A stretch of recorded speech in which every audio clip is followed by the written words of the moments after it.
வணக்கம் என் அன்பு உறவுகளே. இந்த பகுதியில் மேலாதிக்கத்தின் நயவஞ்சகம் மற்றும் சிதைக்கப்படும் உலக ஒழுங்குகள். உலக அரங்கில் அமைதி என்ற பெயரிலும் பொருளாதார வளர்ச்சி என்ற பெயரிலும் போர்த்தப்பட்டிருக்கும் ஒரு நாகரீக நயவஞ்சகத்தை பற்றியது. வல்லரசுகளின் ஆதிக்கங்கள் தங்களின் பசிக்காக சிறிய நாடுகளின் இறையாண்மையை கொள்கை என்ற பெயரில் எப்படி சூறையாடுகின்றன என்பதை நாம் உற்று நோக்க வேண்டும். இந்த பதியில் வெளியில் உலக அறம் பேசும் இந்த மேலாதிக்க நாடுகள் ஒரு நாட்டின் இறையாண்மையை ஓரிரு நிமிடங்களிலேயே ஒட்டுமொத்தமாக சிதைத்து விடுகின்றன. இதற்கு அவர்கள் தூர தேசத்திலிருந்து வெறும் ஆயுதங்களை மட்டும் அனுப்புவதில்லை. இலக்கு வைக்கப்படும் அந்த நாடுகளின் உள்ளூரிலேயே தங்களுக்கு சாதகமாக சில இரகசிய குழுக்களையும் இடைத்தரகர்களையும் விலை போகும் சில்லறை ஒற்றர்களையும் விலைக்கு வாங்கி தங்களின் வசதிக்காக அமைத்து கொள்ளுகிறார்கள். சொந்த தேசத்தை காட்டிக் கொடுக்கும் இந்த துரோகத் தரகர்களின் துணையோடுதான் வல்லரசுகள் உள்ளே நுழைகின்றன. யார் உரிமை குரல் எழுப்பினாலும் அந்த குரலை அப்போதே முடக்கிவிட வேண்டும் என்பதில் இந்த ஆதிக்க வர்க்கம் தெளிவாக, அதுவும் மிக தெளிவாக இருக்கிறது. வரலாற்று துரோகம், முள்ளிவாய்க்கால் படுகொலையின் உலகச் சதி. இந்த உலக நாடுகள் தங்களின் மேலாதிக்கத்திற்காக எந்த எல்லைக்கும் போவார்கள். நம் நெஞ்சில் என்றும் ஆறாத வடுவாக இருக்கும் ஈழ மண்ணின் முள்ளிவாய்க்கால் கொடுமையே ஆகச் சிறந்த, உலகமே வெட்கப்பட வேண்டிய வரலாற்று உதாரணம். உலக வரலாற்றில் இதுவரை கண்டிராத மாபெரும் கூட்டு சதி அங்கு அரங்கேறியது.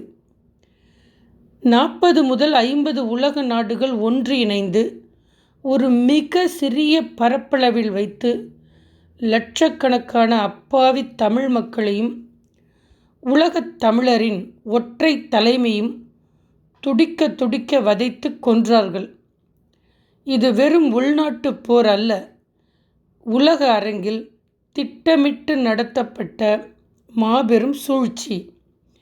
இனி வரும் காலத்தில் எந்த ஒரு வீரனும் தங்களின் உரிமைக்காக, மண்ணின் விடுதலைக்காக இப்படி தலை நிமிர்ந்து நின்றுவிடக்கூடாது.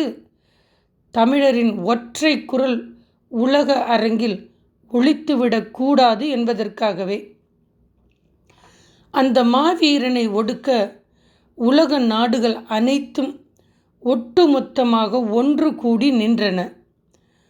பக்கம் கெட்ட இந்த உலகம் அறத்தை மறந்து ஆயுதங்களுக்கும் அதிகாரத்திற்கும் விலை போனதுதான் சாட்சி அந்த முள்ளிவாய்க்கால். நவீன நாகாஸ்திரம், வெனிசுலா முதல் நவீன தொழில்நுட்ப சுரண்டல் வரை. அன்று ஈழத்தில் ஆயுதங்களால் ஆடியவர்கள் இன்று தென் அமெரிக்க நாடான வெனிசுலாவில் இயற்கைக்கு புறம்பான நவீன தொழில்நுட்ப சுரண்டலில் ஈடுபட்டு இருக்கிறார்கள். வெனிசுலாவில் நடந்த கொடுமை மனித நேயமற்றது. அங்குள்ள அபரிவிதமான இயற்கை வளங்களையும் கச்சா எண்ணெய் கிணறுகளையும் சுரண்டுவதற்காக அந்த நாட்டின் இறையாண்மையை ஓரிரு நிமிடங்களிலேயே வல்லரசுகள் சூறையாடிவிட்டன.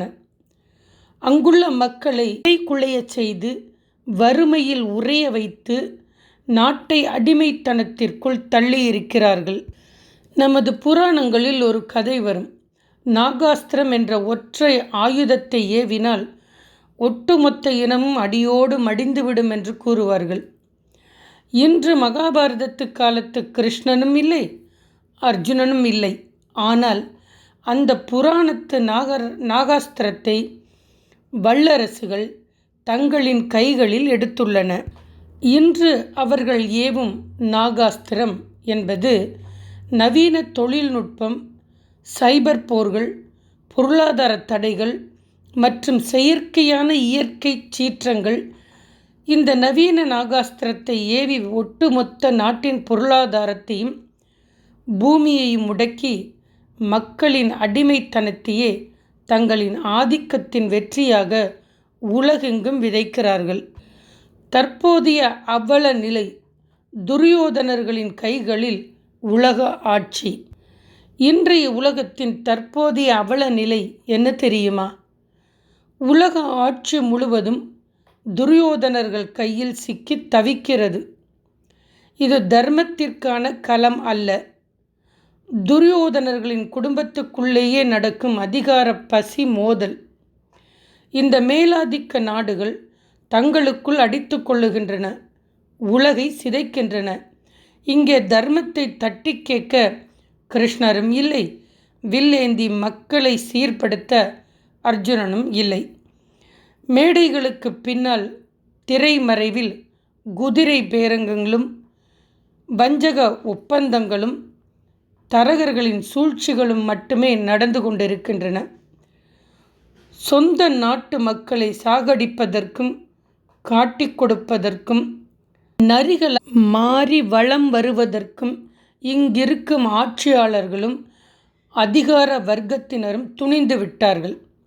ஆனால் இவர்கள் செய்யும் இந்த நயவஞ்சகம் மற்றும் கொடூரம் கண்டிப்பாக ஒரு நாள் கர்மம் என்ற பெயரில் அவர்களின் சொந்த நாடுகளையே திருப்பி தாக்கும் என்பதுதான் இயற்கையின் மாறாத நீதி. இப்படி உலக நாடுகள் கொடூரத்தின் உச்சத்திற்கு சென்று மக்களை சாகடிப்பதற்கும் நாட்டை உள்ளிருந்தே காட்டிக் கொடுக்கும் நரிகளாக மனிதர்கள் மாறுவதற்கும் உலகையே ஆட்டிப்படைக்கும் முண்டன் உலக ஜோதிட கணிப்பின்களின்படி எந்த கிரகங்கள் முக்கியத்துவம் வாய்ந்ததாக இருக்கின்றன என்பதை பற்றி நாம் அடுத்த பதிவில் ஆழமாக பார்க்கலாம். நன்றி. என்றும் இணைந்தே பயணிப்போம்.